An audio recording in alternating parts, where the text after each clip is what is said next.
pwede sa isang namumuno na walang Diyos. Ano pa ang hihingin mo sa isang pinuno? Yun ay isang katangian ng pinuno. Dapat ang pinuno, alam natin kung sino yung kaibigan mong naniniwala sa Diyos.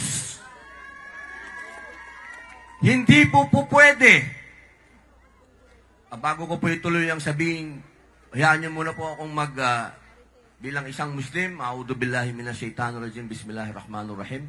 Alhamdulillah rabbil alamin. Bismillahi wassalatu wassalamu ala rasulillahi. Assalamualaikum warahmatullah. Sumain niyo po ang kapayapaan. Yun lang po ang sinabi ko. Alam niyo po, hindi po pwede sa isang namumuno na walang Diyos. Hindi po pwede. Kahit sa isang republika, hindi po pwede ang walang Diyos. Mismo po sa saligang batas natin, kapag tinignan niyo po ang unang salita sa ating saligang batas, Diyos kagad.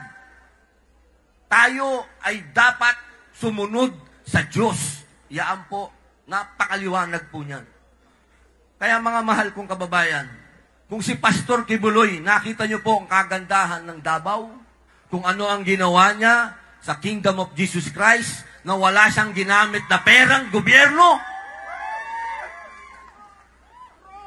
magagawa po niya ang mga imposible kung bibigyan niyo po siya ng pagkakataon.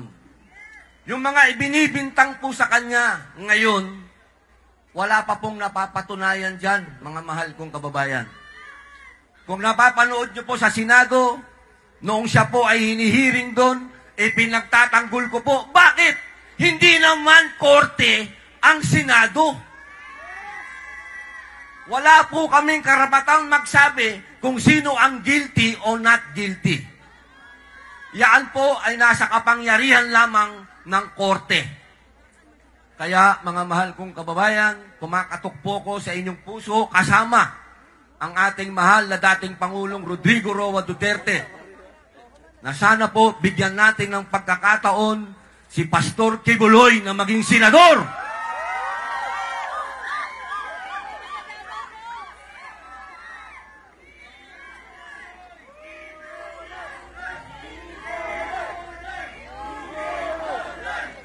Kibuloy! Kibuloy!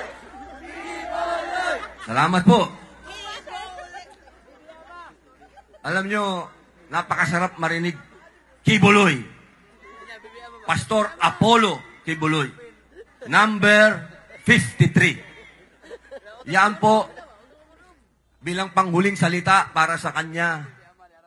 Nung ako po'y kumandidato, ako po'y nakaikot-ikot sa iba't ibang parte ng Pilipinas sapagkat ako po'y pinahihiram niya ng kanyang chopper. Dahil alam niya po na wala akong pera. Dahil alam niyo, kahit po tingnan niyo ang mga records, hindi po ako gumastos nung ako'y kumandidato. Hindi ko po gagawin yun. Sapagkat naniniwala po ako, katulad ng PDP, hanggat ang isang kandidato ay gumagastos ng malaki, kanino babawiin yun? Sa inyo po. Sa inyo. Kaya ang PDP po, tandaan po ninyo, mahirap lang po kaming partido. Kaya kami po'y umaasa sa mga kasama namin, hindi mahina. Mga kasama namin, hindi. Ang sarap pakinggan, mabuhay ang Southern Leyte.